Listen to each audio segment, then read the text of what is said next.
A venda de crianças para a escravatura é um crime hediondo, uma barbaridade que está a aumentar.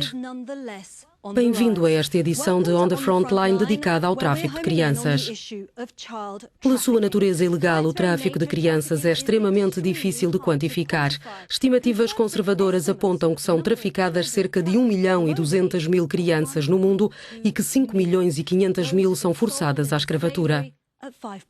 Sabemos que a maior parte das vítimas são raparigas para alimentar redes de prostituição e outras formas de exploração, como a mendicância organizada, trabalho em quintas ou plantações agrícolas, trabalhos domésticos, adoções forçadas ou mesmo roubo de órgãos. Um estudo recente sugere que a maior parte das vítimas da União Europeia são traficadas a partir da Bulgária e da Roménia. O repórter Michel dos Santos foi precisamente até à Bulgária, onde soou o alarme em torno da venda de bebés. Lubomir, fotógrafo búlgaro, tinha uma namorada que engravidou, mas antes da criança nascer, separaram-se. Ele tinha esperança de ver o filho, mas isso provou-se impossível. Lubomir acha que a ex-namorada vendeu o bebê. Não tenho a certeza. Há pessoas que podiam descobrir a verdade. Tenho a minha teoria, mas não a posso verdadeiramente provar. A venda de crianças é algo que acontece e toda a gente sabe disso. A mãe, Vitória, como quer que a chamemos, afirma que entregou o bebê a outro namorado com quem andava na altura. Nega ter vendido o bebê.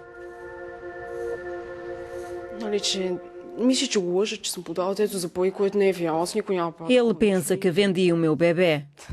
Eu nunca faria tal coisa, vender um ser humano. Não faz parte da minha natureza.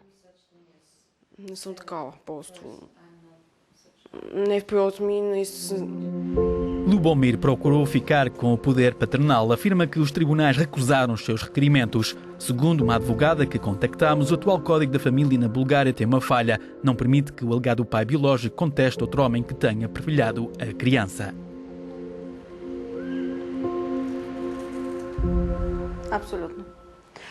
Os potenciais criminosos podem utilizar esta falha para servir os seus propósitos. Um estrangeiro pode chegar à Bulgária e registar-se como pai em toda a legalidade. Depois pode levar a criança para onde quiser. A Bulgária não se importa porque a criança está noutro país e se não for registada noutro lado, ninguém irá à procura dela. O Ministério da Justiça recusou gravar uma entrevista, mas disse-nos que a lei na Bulgária é semelhante à de vários países europeus. Em última análise, o caso de Lubomir poderá ser apenas uma guerra familiar, mas revela a preocupação no país em torno do tráfico de seres humanos e a possibilidade dos criminosos explorarem um buraco legislativo para venderem crianças. A situação é complexa. Algumas mães, em especial de etnia cigana e com baixos rendimentos, dirigem-se para a Grécia para dar à luz porque sabem que, se quiserem entregar ou vender os seus bebés, aqui é muito fácil. Grávidas, quase todas de etnia cigana, dão à luz num hospital grego porque o sistema legal na Grécia não é complicado. Se der à luz, o único registro que a mãe recebe é um pedaço de papel com o nome da mãe e o sexo da criança. Apenas isso. That you have the name of the mother and only the sex of the baby. That's it.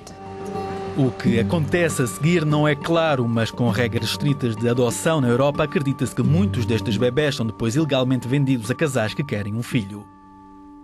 Junta-se a esta edição de On the Frontline Rani Ong, conselheira especial da ONU para a luta contra o tráfico humano, e Colin Walker, diretor adjunto da filial no Reino Unido da ONG ECPAT, uma importante organização de direitos da criança. Rani, tragicamente tem uma visão interna do tráfico de crianças. Pode resumir-nos a sua história? Sim, nasci no sul da Índia. Foi raptada a minha mãe e vendida como escrava. Era uma criança de 7 anos, inocente, e foi traficada para outro país, onde não conhecia a língua, não conhecia ninguém e não podia pedir ajuda.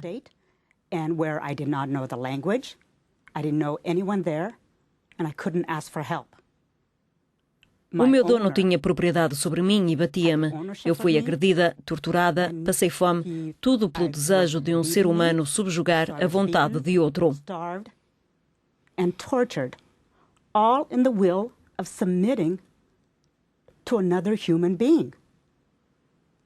Por fim, com todos os abusos a que foi submetida, parecia que estava às portas da morte. Mas ele ainda queria lucrar mais uma vez e então vendeu-me para a adoção internacional no Canadá e do Canadá para os Estados Unidos. Só conto esta história hoje porque represento os milhões de raparigas como eu, silenciadas, abandonadas e sozinhas. Colin, isto está a acontecer na Europa, o que para muitas pessoas, penso, é extremamente chocante, porque as pessoas tendem a pensar na Europa como um lugar civilizado e seguro. Por que é que isto está a acontecer? Fala sobre a Europa ser vista como um local belo e civilizado. Pois essa é uma das razões porque alguns procuram traficar adultos e crianças nesta região. Na maioria das vezes, o perfil dos mais vulneráveis ao tráfico são pessoas que vêm de países pobres, não tiveram acesso à educação e têm um historial de abusos. Um potencial traficante chega com promessas falsas de uma vida melhor noutro lugar e, graças a essas falsas promessas, retira uma criança de um país como a Índia ou o Vietnã, ou na União Europeia como a Bulgária ou a Roménia e depois leva-a para o outro lado. Quase sempre essa criança irá descobrir que foi exposta a uma exploração brutal que não tem nada a ver com a promessa de uma vida melhor. Há uma nova diretiva europeia que deve entrar em vigor em abril de 2013 e que será acompanhada por uma estratégia da União Europeia. Que impacto pensa que terão? Quanto ao impacto, vamos ter de esperar para ver. Que medidas sugere? Medidas muito úteis. Aumenta significativamente as penas mínimas para os traficantes, 5 anos no caso de adultos e 10 anos no caso do tráfico de crianças. Pensamos que isso é um passo na direção correta. Tanto a diretiva como a estratégia procuram favorecer uma maior cooperação internacional na União Europeia e com os países externos para que responda verdadeiramente à natureza transnacional deste crime. Propõe iniciativas muito bem-vindas, como a que procura evitar que países processem crianças que foram forçadas a participar em atividades criminosas. A legislação é um fator importante, mas estamos perante um caso de oferta e procura. Como poderemos travar a procura? Em primeiro lugar, temos de consciencializar o público. As pessoas têm de conhecer as realidades à nossa volta. Portanto, uma forma de reduzir a procura é consciencializar o público para o problema. A outra é, nós, enquanto consumidores, temos de ter atenção aos produtos que estamos a comprar. Mas a realidade é que a escravatura toca o tecido da nossa vida cotidiana e é isto que são os consumidores. Temos de ser mais responsáveis. Vamos escutar esta denúncia da Stop the Traffic. Empresas como a Nestlé, Kraft e Mars fornecem-se de cacau na Costa do Marfim, onde crianças têm sido traficadas para as colheitas. Elas entram na cadeia de fornecimento do cacau e, para nós, o chocolate é apenas uma indústria que tem o tráfico de crianças na sua cadeia de fornecimento. Mas podemos olhar igualmente para a indústria do vestuário ou para os nossos telemóveis. Rani, existem atualmente sanções dirigidas às grandes indústrias que estejam a funcionar? Sabe, estamos a observar uma tendência nas corporações e negócios que começam a reagir. Aperceberam-se que, oh meu Deus, é melhor ter cuidado, porque não quero que o meu produto seja manchado pela escravatura. Portanto, começamos a ver iniciativas como os programas de responsabilidade social nas empresas. Nós, enquanto consumidores e as audiências que nos seguem, temos que responsabilizar as indústrias para garantir que não utilizam crianças escravas, porque eu fui uma dessas crianças escravas e isso é horrível. É traumatizante para a criança que não tem ideia do que se está a passar. Elas são simplesmente forçadas a trabalhar todo o dia, 12 a 15 horas por dia nessas fábricas. Viajei para diferentes pontos do mundo e vi algumas dessas fábricas e é devastador.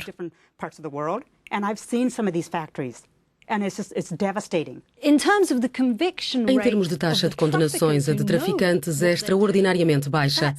Por que é que estão a conseguir escapar-se à justiça? Tem razão, é espantosamente baixa. Há vários fatores a contribuir para isto. Alguns desculpáveis, outros que são usados como desculpa. Trata-se de um crime difícil de investigar por causa da sua natureza transnacional. Muitas vezes as diferentes jurisdições são renitentes em deixar a criança testemunhar contra os seus traficantes. Dada a sua vulnerabilidade, dados os abusos que sofreram, ser realmente capaz de trabalhar com uma criança até que ela esteja em condições de poder prestar um testemunho apropriado contra para aqueles que abusaram dela é uma coisa extremamente difícil de conseguir. Portanto, o que precisamos de fazer é trabalhar com as diferentes jurisdições na União Europeia e encontrar uma forma de avançar com as acusações, processos, sem testemunhas. Sabemos que funciona noutras áreas, como a violência doméstica e a violação, mas até aumentarmos o número de processos, o tráfico continuará a ser um negócio apetecível. Centremo-nos de novo nas crianças, nos jovens que são traficados. Levou-lhe muitos anos a recuperar da sua experiência. Imagino que ainda esteja a trabalhar nisso. É possível curar estas crianças que foram traficadas? Quando uma criança é tão severamente abusada, os danos psicológicos duram para toda a vida. O que não percebemos é que quando usamos crianças escravas, como foi no meu caso, é a devastação. O meu cérebro e o meu corpo desligaram-se. Tinha medo, chorava, não havia ninguém para me ajudar. Mudavam-me de um sítio para o outro e abusavam de mim. Portanto, qualquer um destes traumas vai tomar conta da criança e é muito difícil para a criança recuperar. Digo que o que os traficantes me fizeram foi um crime para a vida, mas, por outro lado, quando olho para a sentença, porque é tão pequena, os traficantes levarem 2 ou 5 anos de prisão não é suficiente. Temos de agravar as penas para estes traficantes.